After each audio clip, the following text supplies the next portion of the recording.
Alright, so before we get into the video, I just want to announce that I will be giving away this Pixel 5a to one of you lucky subscribers. So make sure you stay till the end for details on how you can win.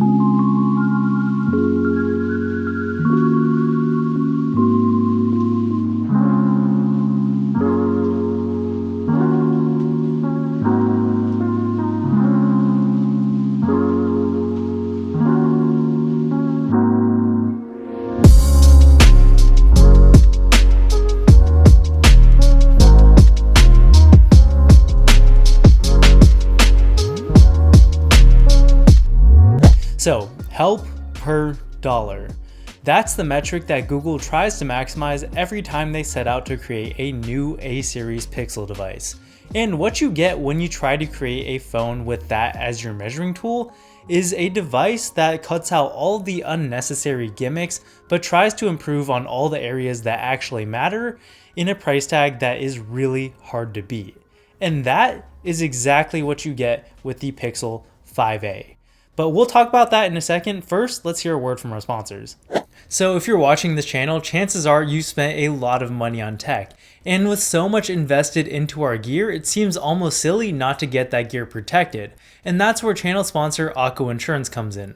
For only $15 a month, you can have up to 25 devices including your phone protected. The setup process is super easy, and all you have to do to register a device is take a couple of pictures, enter in some information, and now you're protected from accidental damage like drops and spills, device failure, and even theft. You get an unlimited number of claims, and if $15 a month is still too much, you can get their phone only plan for as little as $6.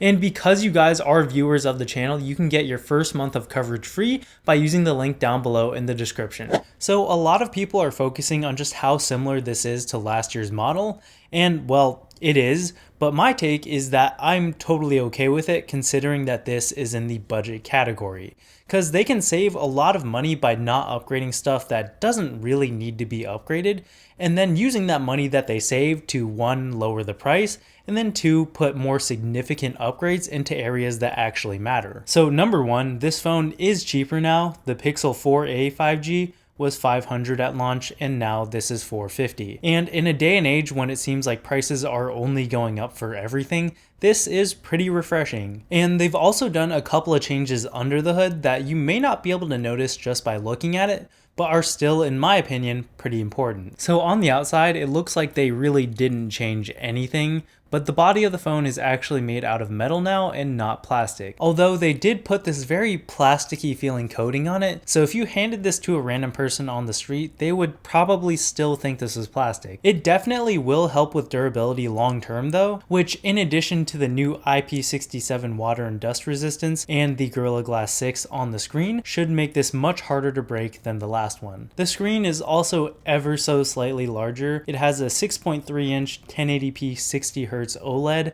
that gets up to 800 nits, which is pretty good, but not the best, especially in bright sunlight. Under normal circumstances though, it's pretty good. The 1080p is more than enough resolution for the size of the screen, and the color and contrast and all of that looks pretty good. I really do wish that it had a high refresh rate screen though, but at this price, I can understand why it's not there. And there's also a significantly larger 4680 milliamp hour battery versus 3885 on the last one. And that's just a large battery period, but combined with the low refresh rate screen means this thing just lasts forever. I mean, obviously not forever, but this thing is seriously great, like comfortably 2-day battery life. It still does not have wireless charging though, which does seem kind of strange, but wireless charging does cause a lot of heat, which in the long term will damage the overall battery health. And they found that in this segment, battery longevity is far more important than the convenience of having wireless charging, which is kind of counterintuitive at first because you would think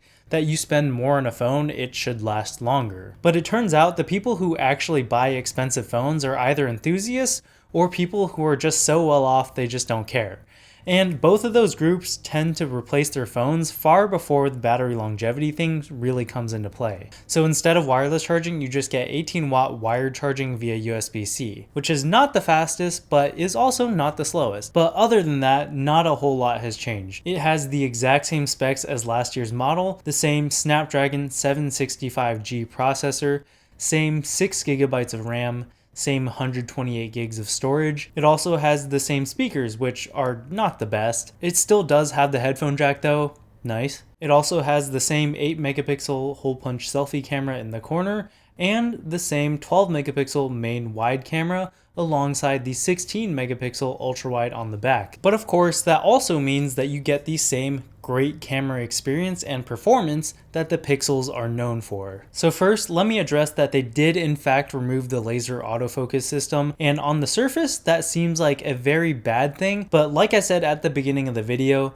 their goal is to provide the greatest amount of help per dollar. And if you don't need something, why keep it around? In place of the laser autofocus, they're now using a dual pixel system where essentially they just split each pixel in half and then use the difference in perspective between those two pixels to determine how far away the subject is and then focus accordingly. And it sounds pretty complicated because it is, but the result is that you get a very fast and snappy autofocus system that works in all kinds of conditions. So I get why they removed the sensor because they, well, didn't need it anymore. And of course, the actual photos that come out of this camera are very impressive as well. You get a decent amount of sharpness, colors look surprisingly natural, and the HDR I think does a better job than most other phone cameras in balancing out the image. Photos tend to err on the side of being a little bit too dark for my taste, but still not too much to complain about here. I was especially impressed with the bokeh on this little sensor. In general, it was great, but particularly with images that were very close up, macro type shots, a lot of other phones tend to have this really nasty looking smearing effect on the bokeh,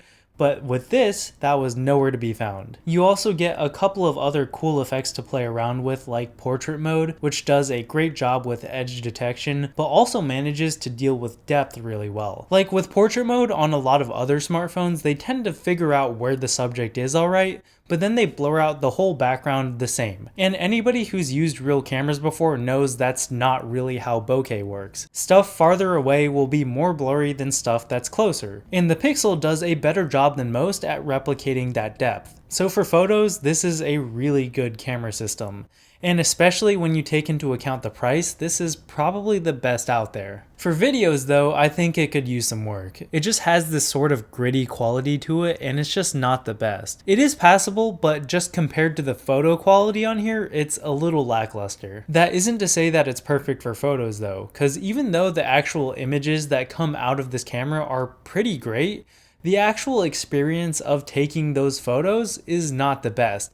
And I think it really comes down to the limitations of the Snapdragon 765G. It wasn't a flagship when it came out, and it's definitely not a flagship today. While you're taking pictures, the image in the viewfinder looks pretty bad, and even though the actual final image turns out to be pretty good, the experience of using it just isn't the best. And then when you go to review the image, you always have to give it a couple of seconds to process before you can actually see the final product, which kind of takes you out of the moment sometimes. But I mean, this is one of those things where the only solutions are to either lower the camera quality or just spend more money on a better processor.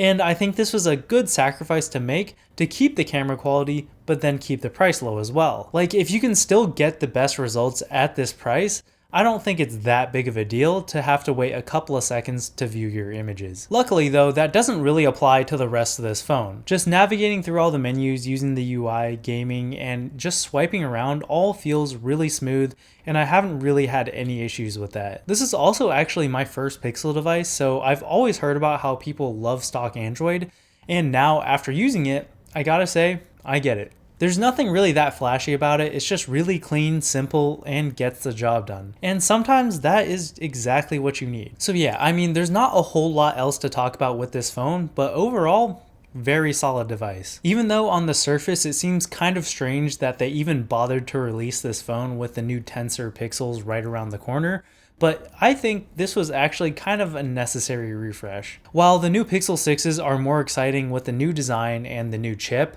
those are going to be proper flagships with proper flagship price tags. And for a lot of people, it's just not really going to be practical for them. And modern phone processors are already so good, and all the programs that run on them are already so optimized that you can run a chip from 1 or 2 years ago and be just fine.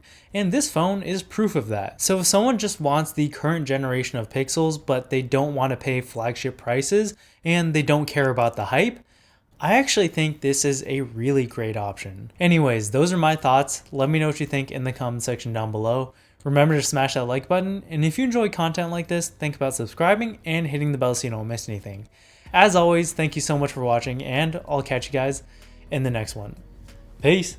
Okay, so the channel just hit 7,500 subscribers, and I know that may not seem like a lot, but this is a pretty big milestone for me, and I know that I couldn't have gotten here without you guys. So to show my gratitude, I will be giving away this Pixel 5a to one of you guys. Here's how to win. Make sure you're subscribed to the channel, hit that like button, notification bell, and leave a comment with your favorite thing about this phone. Also, follow me on Instagram at jchen_tech and leave a like on this post and tag 3 of your friends. The winner will be announced 2 weeks from now on September 16th, so make sure you're following me here and on Instagram so you don't miss out. Again, I just want to thank everybody who has subscribed already and shown their support, and best of luck to you all. Alright, peace for real this time.